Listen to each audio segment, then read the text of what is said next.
Au soir des attentats, mon fils me dit « Maman, quel est pour toi le moment où on sait qu'il faut partir ?» Puis il me dit « Tu crois pas que quand on commence à tuer nos enfants, c'est le signal ?» Peut-être qu'il avait raison. Peut-être que quand on commence à tuer nos enfants, en effet, c'est le moment.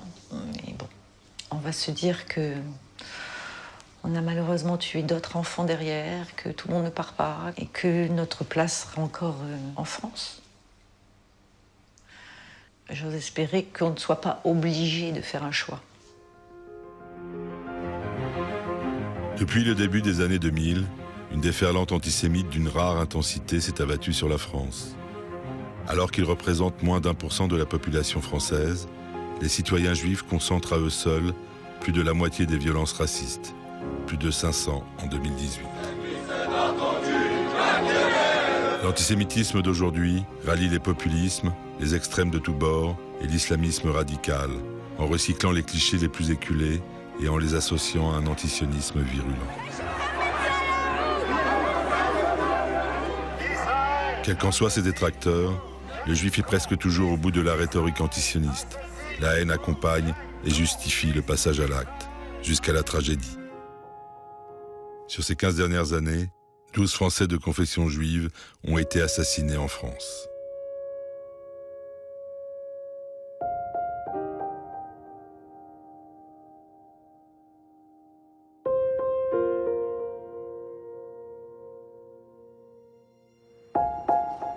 À la rencontre de cet antisémitisme nouvelle vague, nous nous sommes installés pendant plusieurs mois au cœur d'une grande ville française, Toulouse, la 4e en nombre avec ses 450 000 habitants. Toulouse, une terre d'accueil, de mémoire et de résistance, une ville à la lumière généreuse, à l'architecture rose et chantée, une ville radicale et moderne, bougée par une jeunesse qui dort peu, une ville complète qui n'a pas rejeté les quartiers hors de ses murs. L'Éternel accorde sa protection et sa bénédiction à nos soldats qui s'engagent partout dans le monde pour défendre la France et ses valeurs. Mais aussi Toulouse et sa communauté juive, incertaine de ses lendemains et profondément meurtrie depuis le 19 mars 2012. Ce matin-là, dans l'école aux Zaratora, Toulouse, la ville rose, virait au rouge sang, lors de l'attentat terroriste qui coûta la vie à Myriam Monsonego, une petite fille de 8 ans exécutée à bout touchant, et au professeur Jonathan Sandler, 35 ans, abattu avec ses 2 petits garçons, Gabriel, 3 ans, et Arié, 6 ans. Ça fait 7 ans que Mohamed Merah a assassiné. Ça veut dire qu'il y a un passif à Toulouse, qu'il y a un traumatisme à Toulouse, et on peut espérer qu'il y ait une résilience à Toulouse par rapport à ça. Donc non, je crois qu'il faut en parler à Toulouse parce que c'est pas une ville qui répond au profil habituel des villes cumulant les difficultés économiques et sociales comme autour de Paris ou Marseille. Et pourtant, c'est ici que ça s'est produit. Et c'est ici que les gens ont déjà oublié. Pour d'autres, le deuil n'a jamais été fait. La sidération qui a suivi l'attentat a laissé place à une peur diffuse, accélérant le départ des Juifs de Toulouse, dont plus de 10 000, près de la moitié, ont quitté la ville depuis les années 90. Familles entières et surtout des jeunes. Je pense que c'est un sujet qui est déjà douloureux et Quand les sujets sont à fleur de peau, soit les gens pèsent beaucoup leurs mots, c'est ce que j'essaye de faire moi, soit les gens refusent de parler parce que parler, c'est peut-être prendre le risque de mal prendre le problème et de mal prendre le sujet. Et puis c'est un sujet qui a généré de la violence. La violence, ça fait peur. Une peur qui aura poussé nombre de personnes rencontrées à éviter notre caméra pour ne pas s'exposer à de possibles représailles. Une peur omniprésente qui souligne alors le courage dont ont fait preuve ces femmes et ces hommes qui ont accepté, souvent difficilement, de participer à ce film. Tous ont vécu cette bascule, cet avant et cet après qu'ils traversent et qu'ils sont venus nous raconter. Témoigner pour dépasser leurs propres peurs comme un engagement. Et pour certains, un acte de résistance.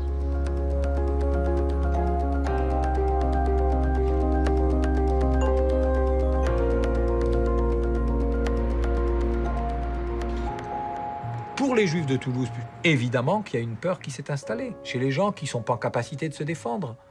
Évidemment qu'on dissimule son judaïsme. Évidemment que c'est quasiment impossible aujourd'hui de vivre dans les quartiers dits sensibles. Alors que c'était dans les quartiers dits sensibles qu'il y avait le plus de Juifs, parce qu'ils ne sont pas arrivés avec une cuillère en argent dans la bouche, comme les gens le racontent. Ils sont arrivés d'Algérie, ils sont arrivés du Maroc, ils n'avaient rien du tout. Et c'était il n'y a pas si longtemps. Et où ils sont arrivés? On les a installés dans ces quartiers. Certains sont restés, d'autres sont partis. Mais c'est cette mixité, ce bouillon de culture, ce bouillon de religion, ce bouillonnement en général qui faisait que c'était magnifique à vivre.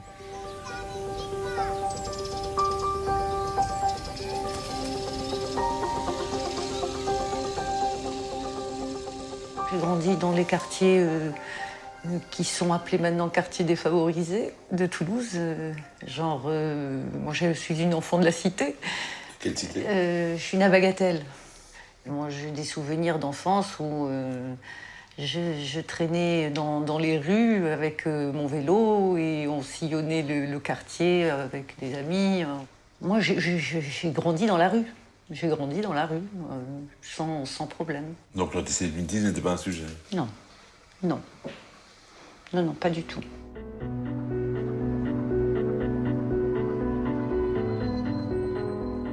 Je suis né à la cité Bourbaki, Toulouse, quartier nord, qui est pas très loin d'ici. J'ai toujours vécu là-bas. T'es de quelle religion, toi? Ma religion? Je suis religion juive, moi. Je suis un feuge. Voilà. C'était comment de vivre? C'était comment? Ben, pareil que comme quand t'es rebeu ou quand t'es chrétien. C'était même souvent, on se disait, de toute façon, nous, les musulmans et les juifs, on est cousins, hein, c'est pareil. Hein. On a la même chose, hein, je vais te dire, hein, quand nos repas, les traditions... je suis un arabe juif, moi. Hein. Mes parents, ils mangeaient le couscous, pareil, on écoutait la musique arabe à la maison. Mon père, il parlait arabe toute la journée. Notre porte de la maison n'a jamais été taguée, on m'a jamais insulté. Alors, des fois, on se chambrait sur nos origines, hein, mais c'était plus lors du chambrage, comme ouais, le feuge, moi je disais toi le rebeu, toi le renois. Ouais, mais on se chambrait. Après, quand ça allait un peu trop, sur l'ordre du méchant, quoi. Bon, on se défendait, quoi. Hein. Donc, à un moment donné, il fallait pas pousser le bouchon un peu loin, quoi. Il le savait. On ne mettait pas en avant plus que ça. On vivait notre judéité, notre judaïsme à la maison. On faisait les fêtes.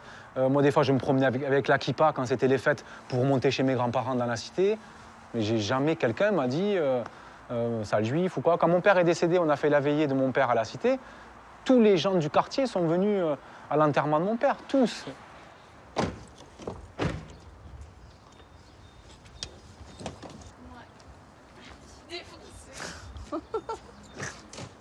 J'ai grandi à la cité, oui. Bourbaki, cité HLM, de 0 à 26 ans. Vous connaissez Bourbaki, vous? Oui. Je travaillais à côté de là-bas. Je passais quand j'étais petite devant pour aller à mon école primaire. Et mamie, elle me gardait là-bas. Elle me montrait tous les jours l'appartement. Il y avait des blacks, il y avait des portugais, il y avait des arabes, il y avait des juifs, il y avait des musulmans, des athées, des catholiques. On était tous des enfants de la cité, donc il n'y avait pas de différence entre l'un et l'autre. On était tous dans la même situation de précarité, le plus souvent. Une précarité qui était plus grande chez certains et moins chez d'autres, mais c'était quand même précarité, qu'elle soit financière ou sociale, donc voilà. Et on était tous des enfants de la cité, quoi. C'était la même famille. Moi, j'ai rencontré le rabbin Matuzov au moins une fois par mois, voire plusieurs fois par mois. Et il pouvait parler à ma place, et vice-versa. On parlait du judaïsme, on parlait d'islam, et on voyait combien on avait à partager. Ça, c'était pour moi beaucoup plus important. Moi, je pouvais, je n'ai pas son numéro, mais je pouvais téléphoner à Matuzov comme je téléphonais à un ami. Voilà. Parce qu'on se connaît, parce qu'on se fréquente, parce qu'on se fait confiance. Voilà.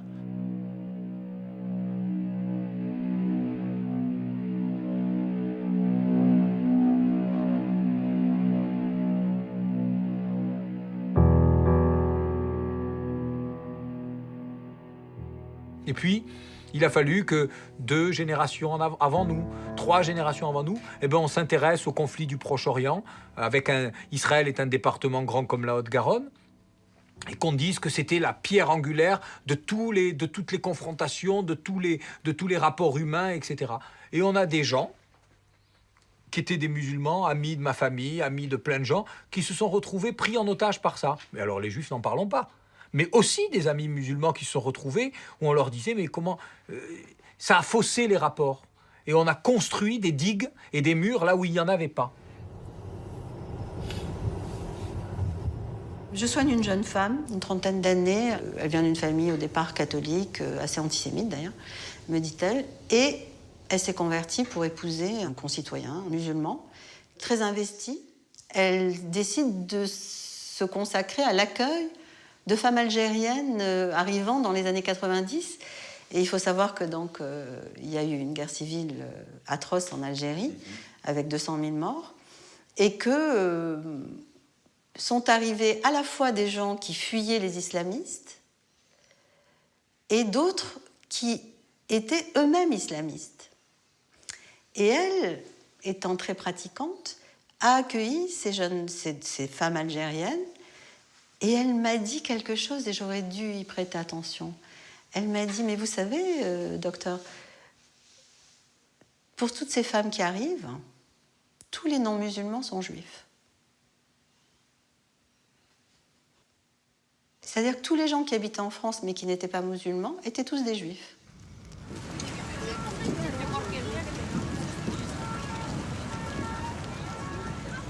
Je me souviens très bien en 95, l'attentat de Villeurbanne. Je suis à l'école juive à Toulouse et les policiers arrivent et je demande à la maîtresse, ils sont là pour quand? Ils sont là pourquoi? Et la maîtresse un peu embêtée, et puis on sentait qu'il y avait une tension, on savait qu'il y avait s'est passé un truc. Et elle me dit, oh, ils sont là pour la semaine. Et en fait, je me suis aperçu que... Alors j'ai été dans le public après, puis je suis retourné dans le privé confessionnel, j'étais à Haute-Saratora, et en fait, je me suis aperçu que ces voitures, elles sont jamais parties. Que les voitures de police devant les écoles juives, elles sont jamais parties depuis 95. Alors bien sûr, il y a eu peut-être des petites périodes où elles n'étaient pas là, mais ne serait-ce que dans la tête des élèves, elles ont toujours été là. On était dans une sorte d'une inversion de valeurs, dans le sens où on savait que si on voyait une voiture de police, elle était là pour nous protéger d'autrui. Elle était là pour nous protéger de l'extérieur. Elle n'était pas là pour nous empêcher de faire les bêtises que tous les adolescents font.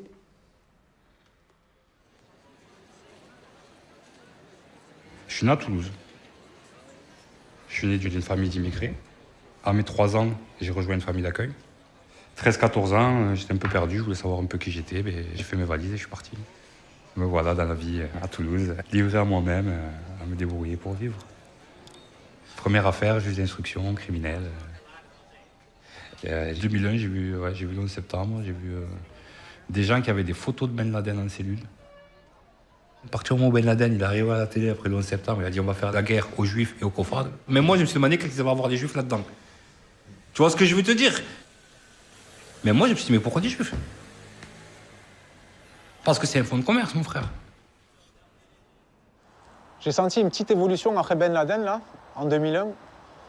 Ben Laden, on le voyait comme c'était un super gangster qui avait réussi à défier les États-Unis, quoi, la suprématie mondiale, quoi.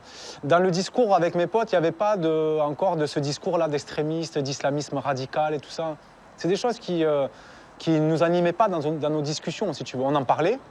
Des fois, même, on parlait d'Israël et tout ça, mais mais sans que ça devienne un discours antisémite ou de haine ou de rejet pour les juifs, ou tu vois ce que je veux dire.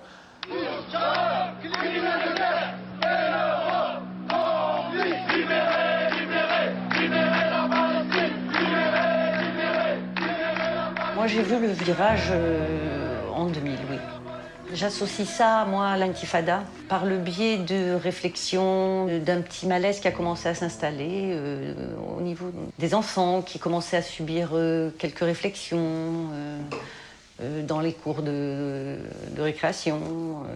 Pour moi, ça a été un virage et un changement de situation, où on a commencé un peu à tout mélanger et où je pense que le conflit israélo-palestinien a commencé à avoir des répercussions sur notre situation ici. Je l'explique comme ça. Je l'explique comme ça, où on a commencé à faire des amalgames. Le gros mot. Voilà. Quel type d'amalgame?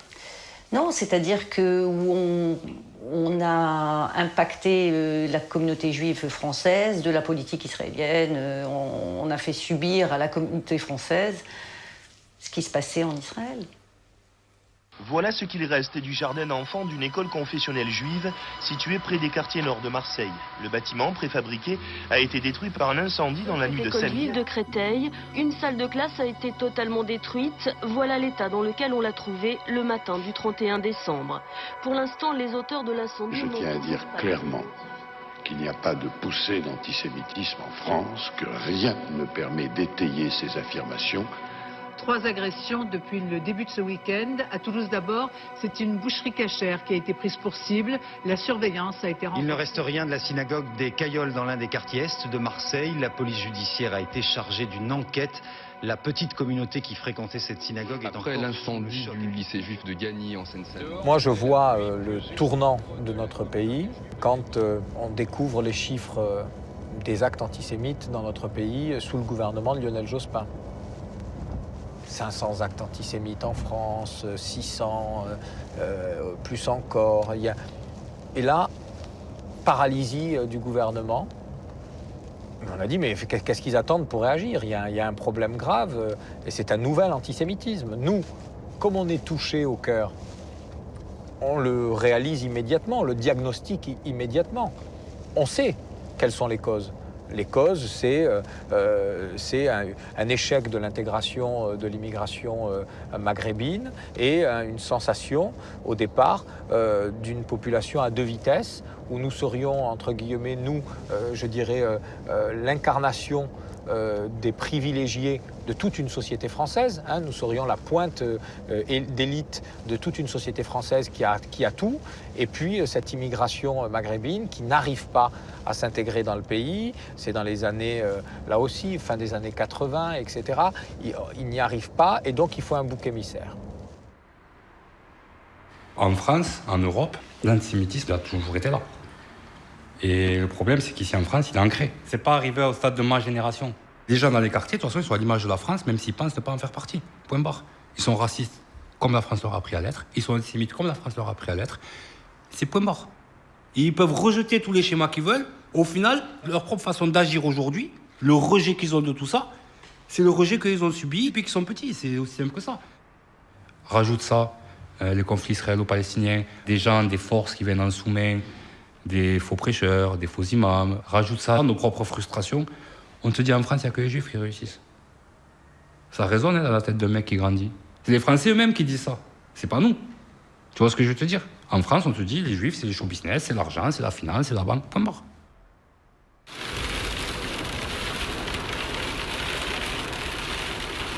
Depuis le quartier de la Reinerie, depuis le Mirail, il y a eu un avant, un après, ce sont les émeutes de 2005.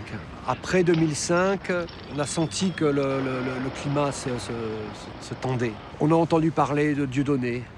Dieudonné revenait sans cesse sur la table, il chauffait les esprits, hein, pour prendre cette formule, et surtout des jeunes. Voilà. Et là, on a vu qu'on versait vers autre chose, quoi. On n'était plus dans une rhétorique antisioniste, classique.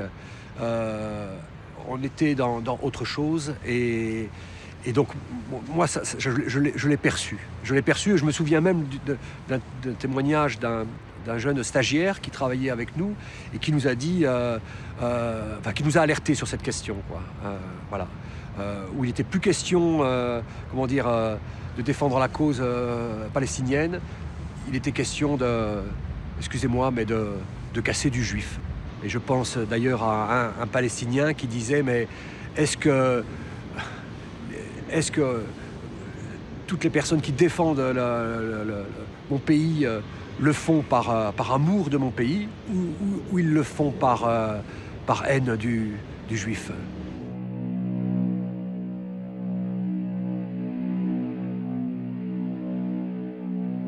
On a tué Ilan Halimi dans des conditions absolument abominables, uniquement parce qu'on pensait que les Juifs avaient de l'argent. Ça a été horrible à vivre. J'ai pas senti de mouvement dans la société aussi fort que celle que nous avons ressentie dans nos communautés partout en France devant ce drame. Il révélait à la fois la mort d'un jeune, avec un préjugé antisémite, et puis on basculait dans quelque chose d'encore plus violent qu'auparavant, c'est-à-dire en dehors des paroles, il y avait les actes, et des actes particulièrement odieux.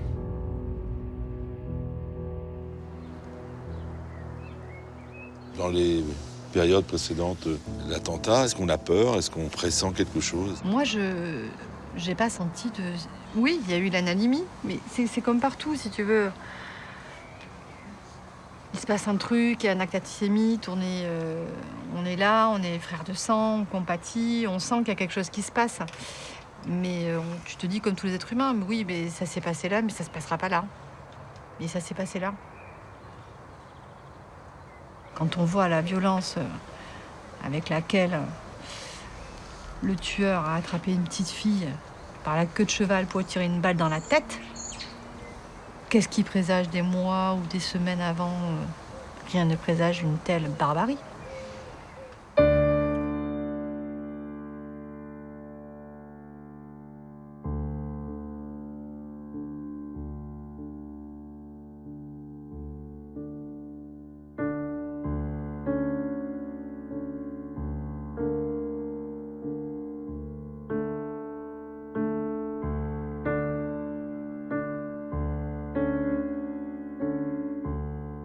Il y a un mal profond et qui traverse la société française de cette vindicte anti-juive. Et donc, à travers ce qui s'est passé, Toulouse a été la vitrine de cette monstruosité. Mais avant cela, jamais j'aurais pu imaginer que Toulouse, plus que Lyon ou Paris, soit habité par de tels démons, quoi.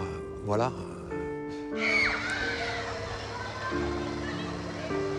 Ce jour-là, j'ai eu l'impression que l'histoire frappait à ma porte et que tous ces conflits mondiaux étaient tout d'un coup réunis ici. Je crois de toute façon que ce qui s'est passé à l'échelle de ma rue, elle s'est ensuite passée à l'échelle de la France. Je suis rentrée dans l'école. On a entendu plein de petits bruits qui partaient dans tous les sens. Et on pensait au début que c'était des pétards, parce que c'était la fin de pourri, mais qu'on pensait que c'était ça. Et on a vu... j'ai vu 2 filles arriver devant la classe où on faisait la prière du matin, qui nous disaient qu'il y avait un mec avec une arme dans l'école. Et d'abord, c'était improbable, parce que c'était improbable que ça puisse arriver. C'est la chose la plus...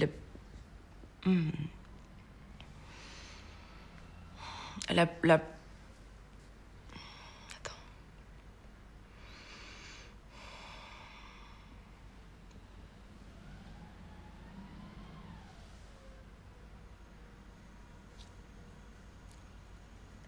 Je peux plus parler. J'y arrive pas. La police scientifique est déjà là. Et je me dirige vers le réfectoire où ont été réunis les enfants. Parce qu'ils s'étaient cachés, ils s'étaient dispersés. Je suis autorisée à leur parler et ils ne peuvent pas avoir accès à leurs parents. Et leur visage se tourne vers moi. Ils sont très blancs, très calmes, étrangement, après ce qu'ils viennent de vivre. Et je ne sais pas quoi leur dire, sauf une phrase. C'est la première qui me soit venue à l'esprit. Et c'est terrible parce que cette phrase, c'est en yiddish, c'est « Schwer zu sein Yid ». Et je leur dis en français « Je suis désolée que vous ayez appris si jeune à quel point il peut être dur d'être juif. Et maintenant, il faut que vous parliez, que vous parliez, que vous parliez. » Ils étaient tellement muets. C'était leur silence qui était incroyable. Comme le silence des parents. Le moment où les parents les ont pris dans les bras, c'était quand même quelque chose.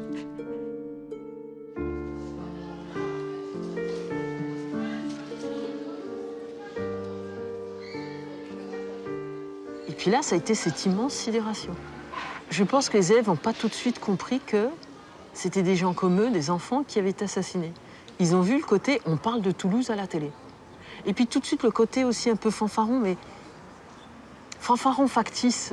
C'est-à-dire « waouh, Mohamed Merah ». Et puis s'il fait ça au nom de l'islam, c'est que l'islam est puissant, vu que l'islam agit, vu que l'islam arrive à passer à la télé, vu que l'islam arrive à se faire déplacer le raid. Ça, c'était voilà, mais simplement en disant aux gamins le nom des enfants, le prénom de ces enfants, leur âge. Mais il n'y en a pas un seul qui a pu après dire waouh ou être content. Mais il a quand même fallu créer cette empathie, comme si elle n'était jamais naturelle. Et ça, c'est quelque chose que j'ai observé tout de suite, la compréhension vers le tueur. Même Bayrou, un soir de meeting à ce moment-là, qui dit direct il ne faut pas stigmatiser une population.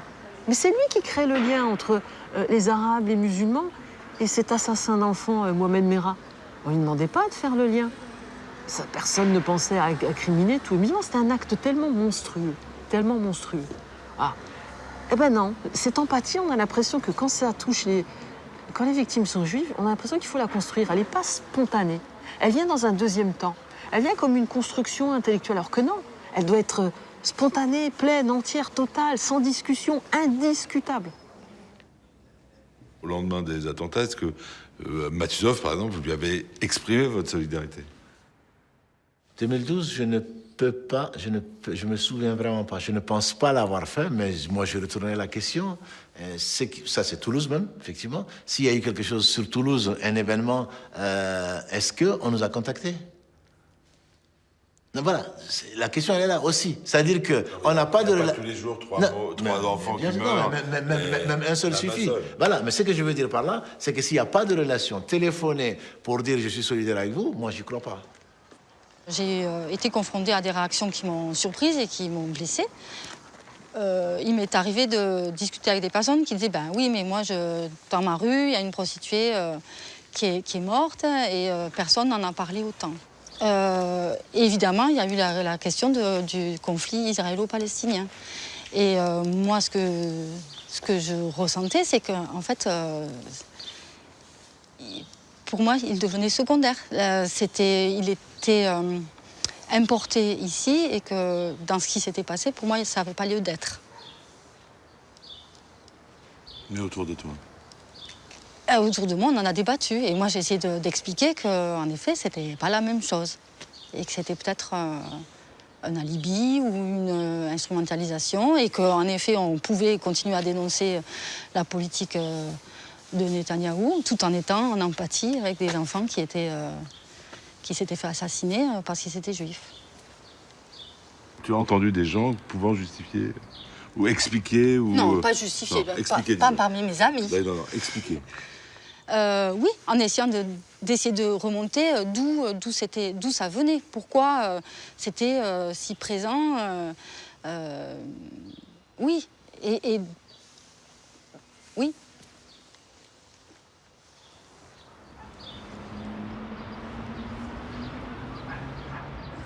Il y a ce confort intellectuel qui fait que nous ne voulons pas voir ce qui est devant nous. Donc il y a peut-être une responsabilité de notre part. Et après, la responsabilité dans ce drame, cette tragédie, cette horreur, il y a quand même en amont une idéologie de mort qui est à l'œuvre, quoi, et qui travaille, quoi. Et il y a des gens, c'est des détonateurs, c'est leur métier. Ils connaissent les problèmes de ces jeunes, que ce soit de ce côté de la Méditerranée ou de l'autre, ils connaissent leurs parents, ils connaissent l'immigration, ils connaissent la religion, ils connaissent l'absence de contrôle de la religion, l'absence d'encadrement de la religion musulmane, l'absence de financement aussi, on peut en venir là. Ils jouent de toutes ces failles. Ils connaissent le sentiment d'exclusion dont sont victimes ces gens. Donc oui, forcément, c'est des détonateurs.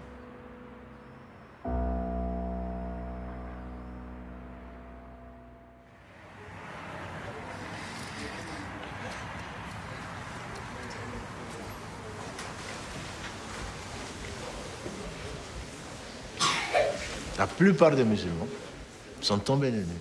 Moi, j'étais convaincu, à tort, que c'était l'extrême droite. J'étais convaincu. Et quand j'ai entendu ça au début, bon, bien sûr, les gens pensaient que c'était un complot, qu'on a monté encore ça et que ce n'est pas là, voilà, que c'est les renseignements généraux qui l'ont utilisé, ceci, pendant longtemps, je vous assure.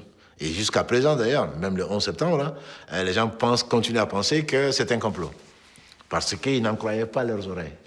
S'attaquer à une synagogue, je veux dire, c'est s'attaquer à des enfants, même juifs ou pas juifs. C'est quelque chose, je pense, qui n'a jamais été dans une culture musulmane. Et donc, on se demande d'où ça sort, ça. Je pense que les gens ont eu beaucoup de mal à comprendre d'où cela pouvait venir.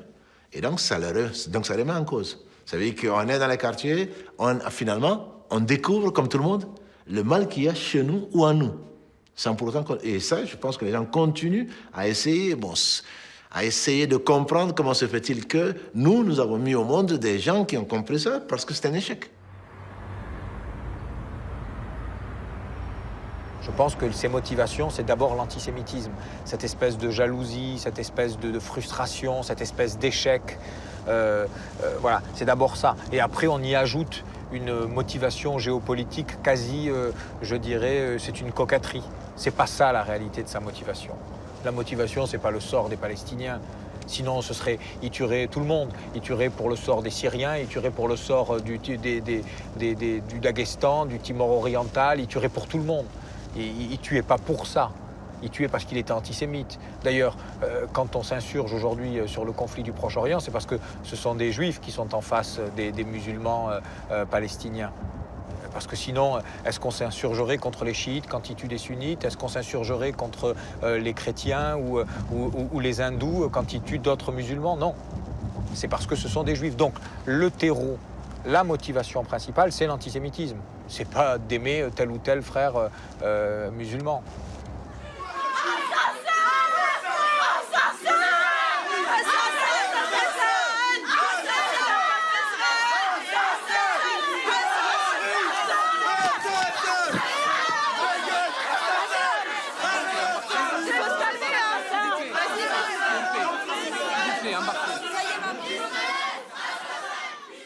Votre drapeau, c'est tout. Moi, je veux pas voir de drapeau nazi, je veux pas voir de drapeau israélien, c'est tout. Moi, je veux pas voir ces drapeaux. Des criminels, des voleurs, franchement, on devrait les exterminer. Ça ne peut même pas exister. Alors, moi, face à la question d'islamisme radical à Toulouse, les politiques, et là, pour le coup, c'est transpartisan ce que je vais dire, ils ont un petit côté Don Quichotte. Dans le sens où ils refusent de voir le réel et ils préfèrent sauver leur idéologie. Leur idéologie, c'est l'antisémitisme, ce n'est le fait que de certains énergumènes, pour reprendre la formule de Jean-Luc Mélenchon. Et le réel, c'est pas ça. Le réel, c'est qu'aujourd'hui, il y a des quartiers à Toulouse où il ne fait pas bon d'être juif. Le réel, c'est qu'à l'université de droit de Toulouse, on peut avoir des tags avec écrit « mort aux juifs, mort aux crifs », avec des croix gammées. Et quand vous y travaillez, ça vous fait bizarre d'arriver dans un endroit où on appelle à votre mort. Et que la seule réaction de l'autorité, la seule réaction des pouvoirs en place, c'est le silence, et c'est le silence gêné.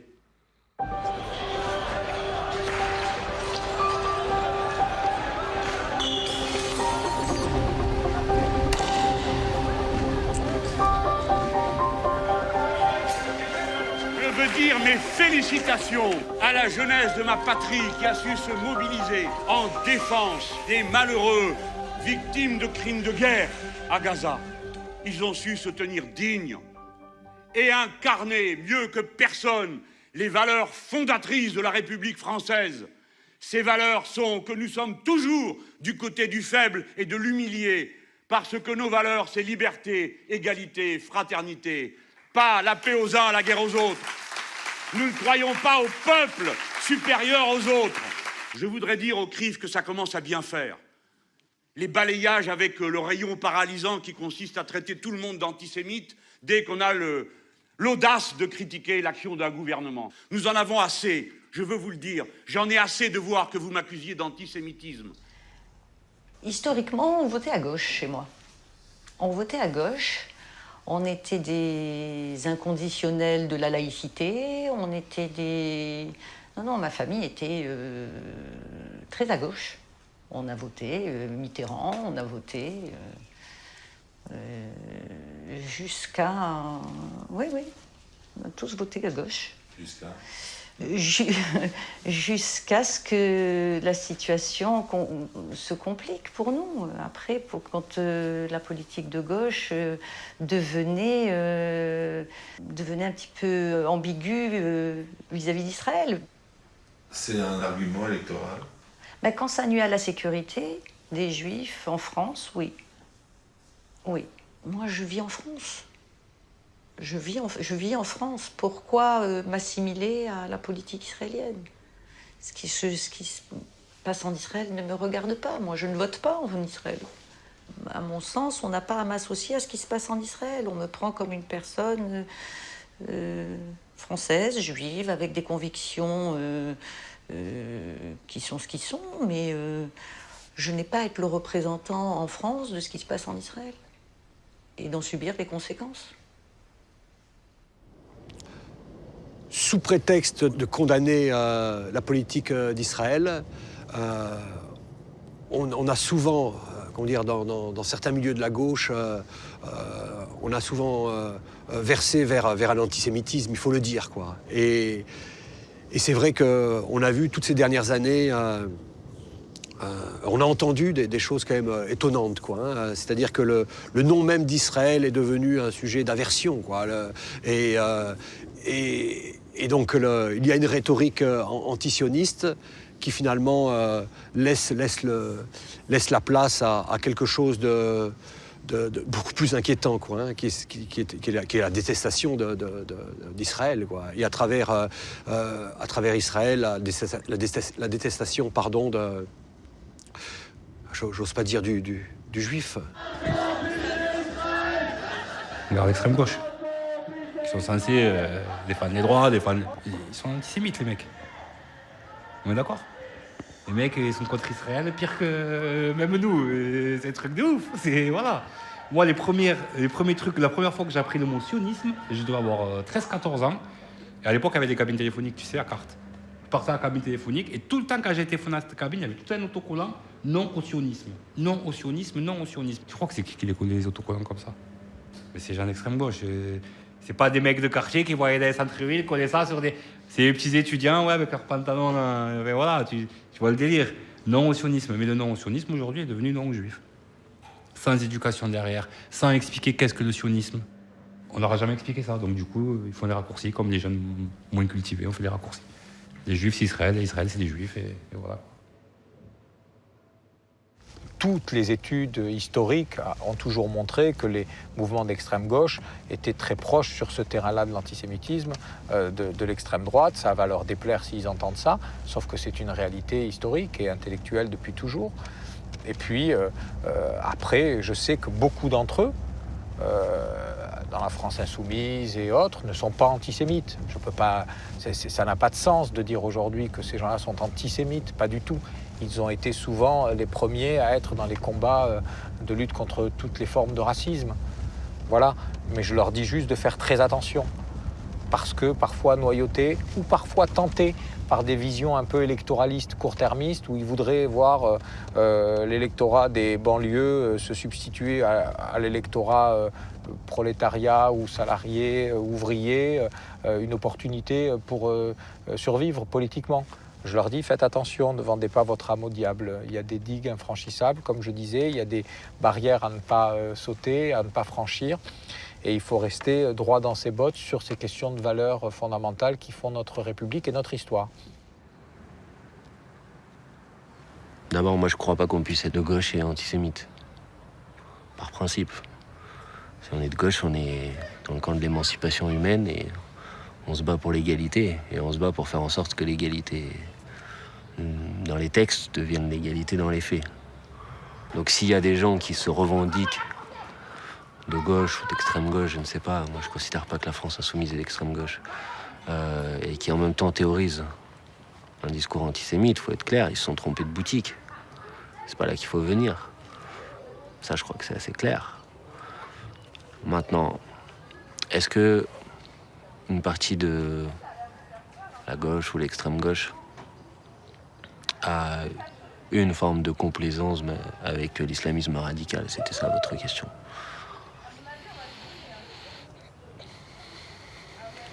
Je vais répondre, mais je pèse mes mots. Je pense qu'il y a des gens qui ont fait une erreur. Et qui, à mon avis, est justement une erreur pas de gauche. Qui est une erreur d'essentialisation. C'est de considérer que telle personne, parce qu'elle a telle religion, vous allez pouvoir faire vibrer ce qu'il y a dans sa tête. C'est-à-dire, les gens, ils sont bien, ils ont envie de faire du bien. Vous pensez que vous allez faire vibrer ce qu'il y a dans sa tête en parlant et en le mettant dans une case et dans une catégorie. Et que, pour être clair, que les gens des quartiers populaires, parce que pour la plupart ou pour certains d'entre eux seraient de religion musulmane, pour leur parler, il faudrait avoir une forme de complaisance avec un islamisme qui n'a rien à voir avec la religion musulmane. Je pense que les gens qui font ça font une grave erreur.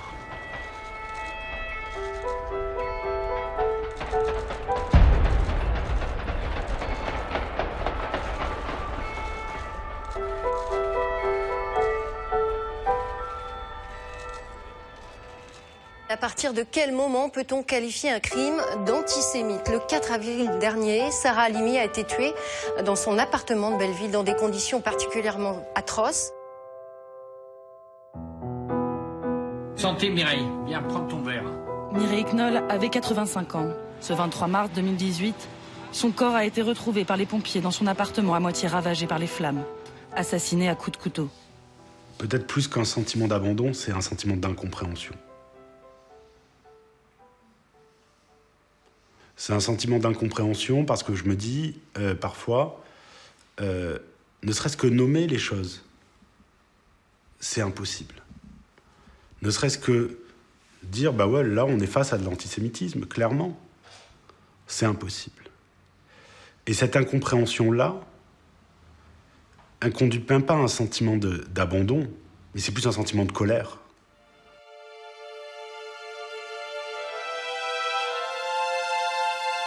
أخبرنا بالمعركة الفاصلة المعركة الحاسمة لا تقوم الساعة حتى يقاتل المسلمون يهود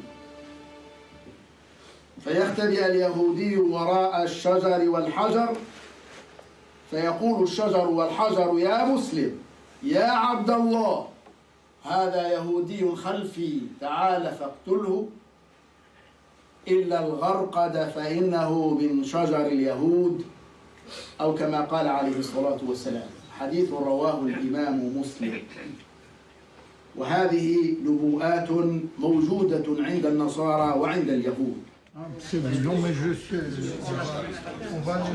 Ce qui m'a personnellement très perturbé, c'est quand il y a eu les déclarations de quelqu'un que je considérais qu'il était un ami, on échangeait beaucoup, il était également aumônier des hôpitaux. Je parle de l'épisode qui n'est pas encore fini, de l'imam Tataï, et d'entendre qu'il fait des déclarations sous prétexte de citer un hadith ou quelque chose du Coran, qu'il faut à la fin des temps tuer tous les juifs. C'est évident que c'est des choses qu'on ne peut pas accepter et qui continuent à nous affecter très profondément.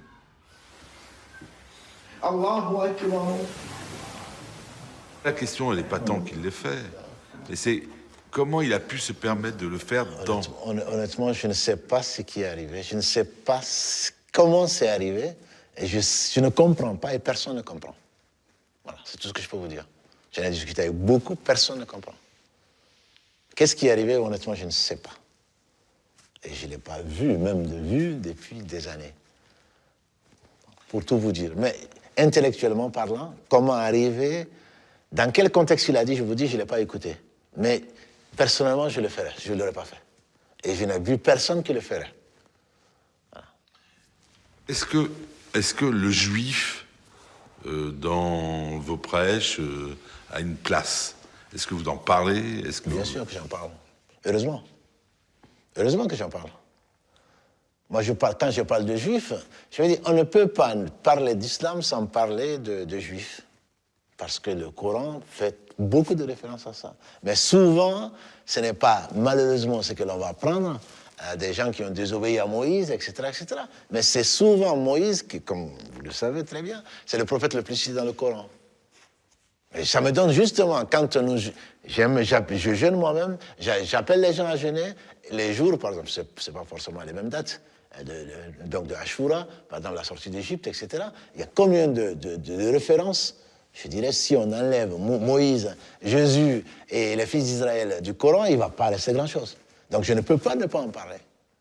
Mais toujours, c'est pour dire, les meilleurs, ce sont les prophètes, parmi lesquels Dieu a choisi le peuple d'Israël. C'est pas moi qui le dis, ça c'est Dieu qui l'a dit. Il a choisi, donc qui est choisi est forcément éprouvé. Donc moi j'essaie de tirer les leçons. Ce n'est pas le juif en tant que tel. Si le juif a été choisi, c'est que Dieu lui a envoyé une révélation et il lui a donné les moyens, mais en même temps il est éprouvé, forcément.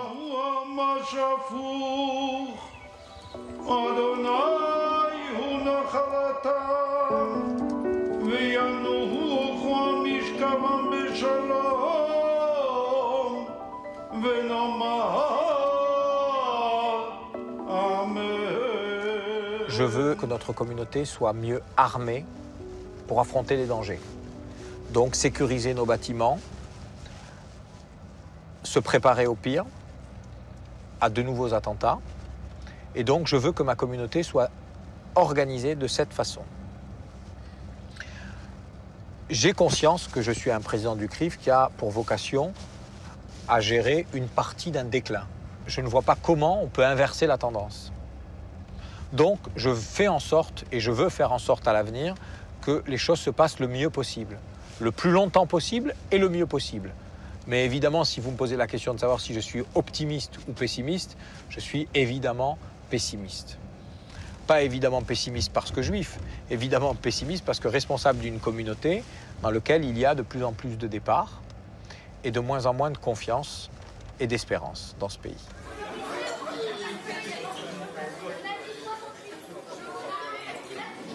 La norme, c'est plus la sécurité, c'est plus la vigilance.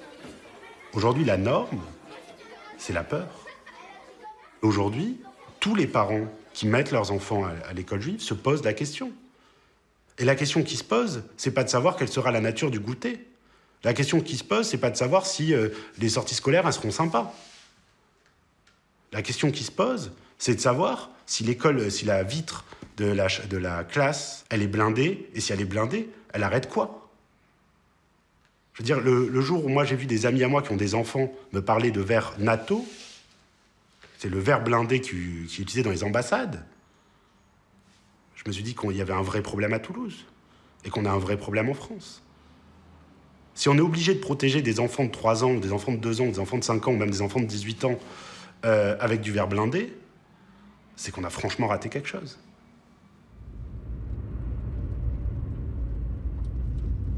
On arrivait en voiture et les gens de la sécurité ouvraient la portière, prenaient la gosse, entourés de 2 militaires, et ils les faisaient rentrer en corridor derrière les grilles du lycée.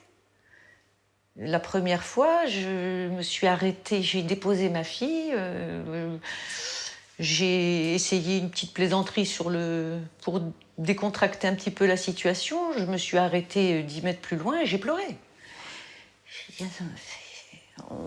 On est où? On est où? Je ne fais que déposer mes enfants à l'école. C'était assez choquant. On s'est dit, on les dépose, on va les retrouver. Oui, certainement, peut-être. C'est... Bon.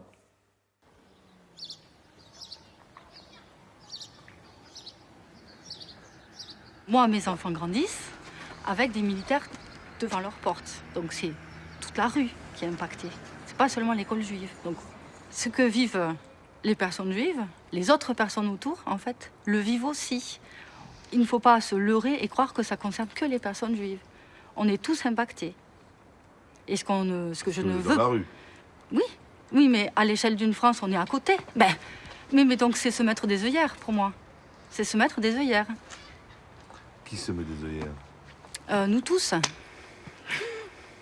C'est vous aussi qui éprouvez un manque. Vous les fréquentez pas. Vous en connaissez pas des personnes de confession juive. Les juifs, ils ont mis, même les non-pratiquants, ont mis leurs enfants dans les établissements privés cathos, les établissements privés confessionnels juifs, ou alors dans les établissements du centre-ville. Et je leur en veux pas. Et il faut toujours choisir le meilleur pour son enfant.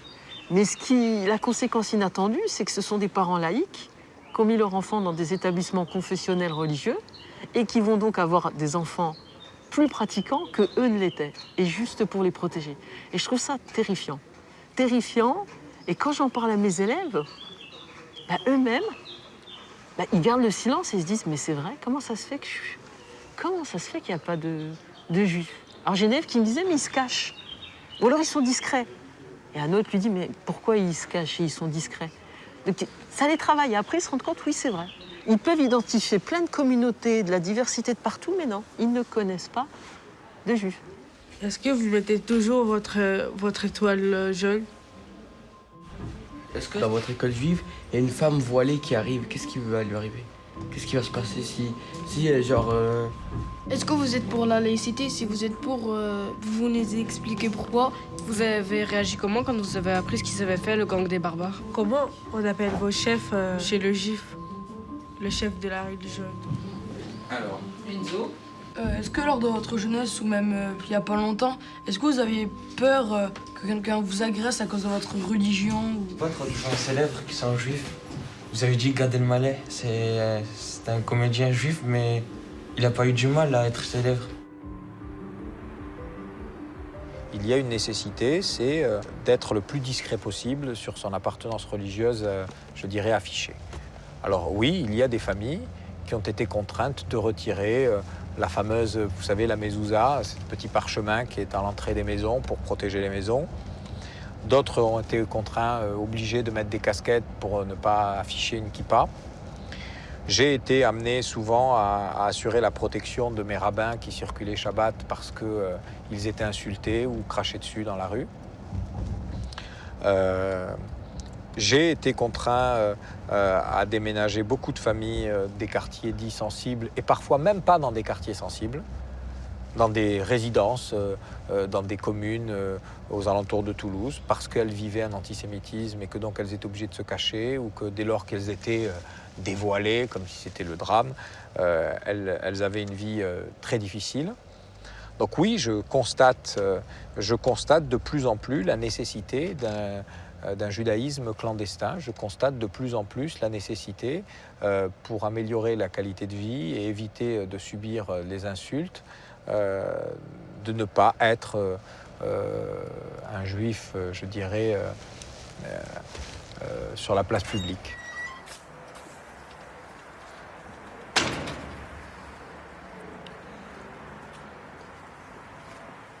Je ne peux pas dire personnellement que j'étais frappé, mais par contre, des insultes et des crachats, c'est le phénomène de tous les jours. Je veux dire, ça touche vraiment des jeunes plutôt de tendance peut-être islamique.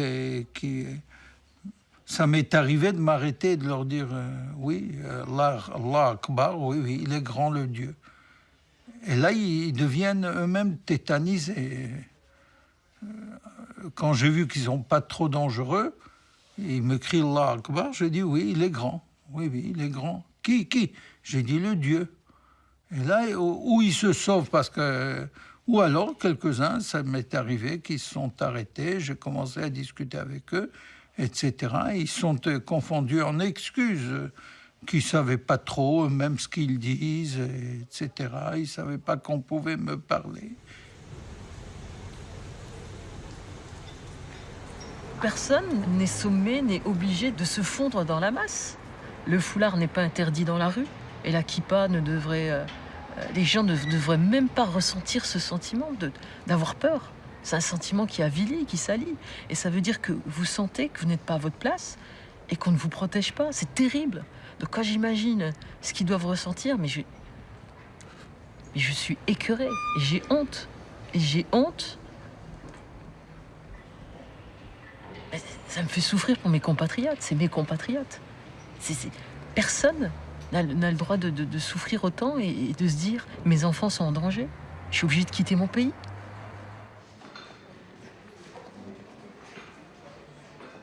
Ma fille, quand elle sortait à l'extérieur, on la sentait en panique quand elle allait dans le bus, elle prenait le bus toute seule, elle avait peur un petit peu, elle manifestait une peur, elle ne disait pas dans quel lycée elle était, c'était compliqué pour elle.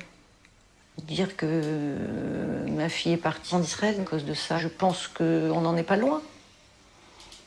Je pense que ça a été quand même assez déterminant dans son choix de vie. Et quand elle t'a annoncé ça, comment t'as réagi? Je ne l'ai pas dissuadée. Je ne l'ai pas dissuadée, je ne lui ai pas mis un coup de pied pour qu'elle parte, mais je l'ai laissé faire. Honnêtement, je l'ai laissé faire. Là, tu as pensé. Moi, j'y ai pensé, mais ça devenait compliqué. C'était compliqué pour moi. D'un point de vue professionnel, c'était toute une reconversion qui était un petit peu compliquée. Il y avait une barrière de la langue, J'y pense plus maintenant, oui. Mais quand j'étais jeune, non, pour moi, j'ai jamais pensé à aller m'installer en Israël. J'aimais ce pays parce que, par sensibilité profonde, je pensais pas faire ma vie là-bas. Jamais. La conversation a eu lieu chez nous, comme dans beaucoup de communautés juives de France, pas seulement chez nous. Et on a envisagé effectivement de quitter la France, parce qu'on ne se sentait plus en sécurité, puis qu'on avait peur pour nos enfants. On vient chercher des enfants dans une école, on les tire par les cheveux pour leur mettre une balle dans la tête. C'était tellement invraisemblable et douloureux et inconcevable qu'effectivement, pour la sécurité de nos enfants, nous envisageons le fait de partir, de quitter la France, effectivement. Quitter la France pour un endroit particulier? Soit Israël, soit le Canada. Et d'ailleurs, on connaît plein de familles qui sont parties. On ne l'a pas fait parce que déjà, d'un point de vue économique, on n'avait pas non plus ce qu'il fallait pour partir. Déjà aidant. Mais pas que ça. Léa était encore très fragilisée et pas remise, etc. Donc on attendait de voir une amélioration par rapport aussi à l'état de Léa qui était très choqué. Et puis, au fur et à mesure des mois et des jours, etc., on a un peu abandonné le projet, ouais. Pourquoi on devrait partir? On est là. On est français. On est français. En fait, on se rappelle qu'on est juif quand on nous fait la réflexion, en fait. En fait, moi, je suis française. Si tu me dis pas « Ah, mais t'es juive », j'y pense pas. Enfin, oui, je suis juive, mais c'est vrai, c'est moi, quoi. C'est dans ma maison, quoi. Oui, tu as déjà pensé partir. Comme juif, je pense toujours qu'il faut avoir un plan B. Il faut se battre à l'endroit où on est, pour ce à quoi on croit, mais avoir un plan B. Ça ne veut pas dire que j'aspire à partir. Ça veut dire que les Juifs ont deux cauchemars. L'avant-dernier des pires cauchemars, c'est qu'ils soient obligés de partir de l'endroit où ils sont, parce que cet endroit-là a subi une telle transformation qu'il est devenu invivable. Et le pire des cauchemars des Juifs, c'est qu'il n'y ait pas Israël pour y aller. היום יש לעם היהודי מדינה. היום יש לעם היהודי צבא. Quand Netanyahou vient ici pour dire aux Juifs qu'ils doivent aller en Israël, je ne l'accepte pas, c'est pas sa place, c'est pas son rôle à ce moment-là. En tant que chef de gouvernement de l'État d'Israël, il vienne exprimer sa compassion. Ça, oui, il est le bienvenu. Mais venir dire aux Juifs qu'il faut qu'ils partent vivre en Israël, ça, je ne peux pas l'accepter. C'est pas son rôle. Nous sommes des citoyens français et en disant cela, il alimente l'accusation de la fameuse double allégeance, etc. Donc ça, non, moi, c'est pas ma tasse de thé. Être juif en France, ça n'a jamais été facile, non? Malheureusement, l'antisémitisme, je pense qu'il partira jamais de France. C'est un fait, c'est une réalité, il faut se faire à l'idée. Il y aura toujours des antisémites en France, toujours des gens qui vont droit du mal aux juifs, que ce soit des islamistes radicaux ou des mecs qui sont d'extrême droite ou même des mecs qui sont d'extrême gauche. Voilà, ça existera toujours. Il faut se battre contre ça.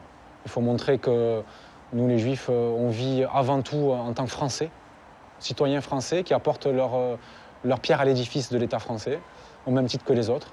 Et pas s'en cacher, pas non plus avoir peur, rester ici, vivre avec ses concitoyens, faire partie de la vie de la cité, de la vie de la République. Et voilà, après, malheureusement, oui, il y a des gens qui sont tués en France parce qu'ils sont juifs. C'est un fait, ça me rend triste, mais c'est pas pour autant que j'ai peur et que je vais prendre mes valises et que je vais partir vivre dans un autre pays. Qu'il y ait aujourd'hui des nouveaux antisémites, peut-être. Malheureusement, je suis pas sûr que les antisémites d'hier ne le sont plus aujourd'hui. Maintenant, est-ce que il peut y avoir des nouvelles questions, des nouveaux sujets qui n'existaient pas il y a 30, 40, 50 ans, qui peuvent, parce qu'ils sont mal compris, mal traités, dégénérer et des fois se traduire par des manifestations d'antisémitisme, conscientes ou inconscientes d'ailleurs. Malheureusement, je pense que c'est le cas. Il faut le regarder en face, ça ne sert à rien de se le cacher.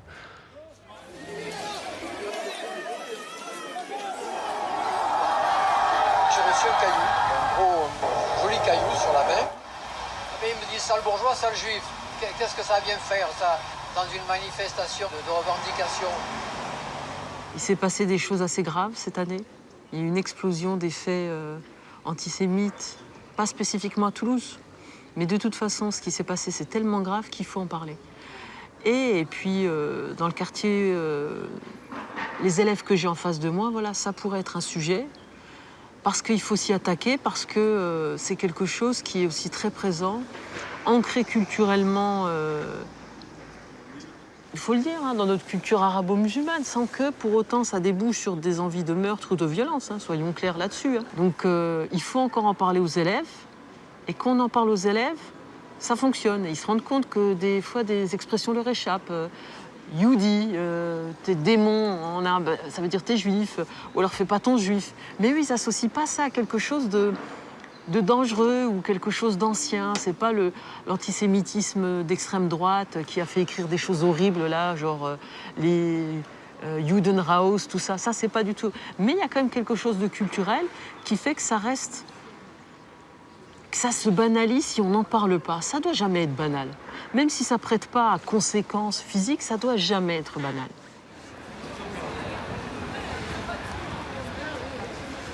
Les Juifs sont présents à Toulouse depuis si longtemps. Ça nous constitue, ça constitue cette ville. Je n'envisage pas du tout, mais pour moi maintenant c'est notre paysage. C'est mon environnement, enfin je ne sais pas comment dire. Et quand je suis arrivée ici, je l'ai fait en connaissance de cause. En me disant, c'est super parce que mes enfants pourront voir des personnes différentes d'elles, en fait. Donc moi, j'ai compris que je ne voulais pas une France sans juifs, par exemple. Voilà, c'est hors de question. Je trouve que si tous les juifs faisaient leur alia, la France serait bien triste. Voilà. Les questions que l'on me pose aujourd'hui et les échanges que j'ai avec certains de mes corélégionnaires, c'est combien de temps encore on va échapper à quelque chose de dramatique, alors qu'on en a vécu un en 2012. Combien de temps il nous reste? Mais combien de temps il reste aux mêmes concitoyens français confrontés aux mêmes problèmes?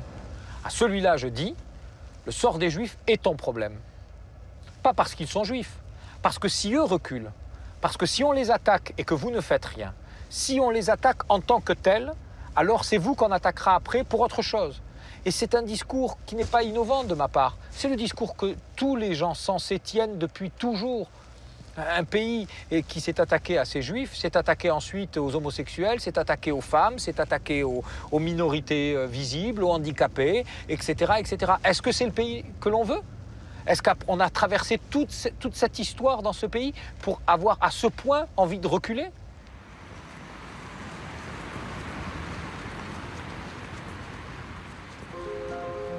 La communauté juive de Toulouse, c'est comme une étoile finalement. Et les étoiles, quand elles meurent, elles deviennent toutes petites, très lumineuses, puis après elles disparaissent. On appelle ça une naine blanche. Et je crois qu'en fait, la communauté juive de Toulouse, ça sera une naine blanche. C'est-à-dire que ça sera une communauté qui aura le souvenir de ce qu'elle a été, le souvenir des combats qu'elle a menés, le souvenir de sa grandeur passée, mais qu'elle n'aura pas d'espoir dans l'avenir. Mais au contraire, on sera dans quelque chose où les seuls qui ne seront pas partis, ce sera ceux qui en ont fait le choix, et ceux qui ne pouvaient pas partir. Et ceux qui ne pouvaient pas partir seront forcément tristes. Donc je pense que la communauté juive de Toulouse dans 20 ans, c'est une communauté triste. C'est une communauté qui sera bunkérisée, et ce sera une communauté le lendemain de fête. Je prends acte d'un désastre qui est en train d'avoir lieu, quoi. On découvre qu'il y a une communauté qui se transforme en peau de chagrin. Et quand je dis chagrin, je pèse bien ce mot, quoi, de chagrin. Voilà. Et puis, j'ai envie de dire aussi qu'il y aura toujours des non-juifs, et j'en serai, qui seront là pour dire on est avec vous. On est avec vous.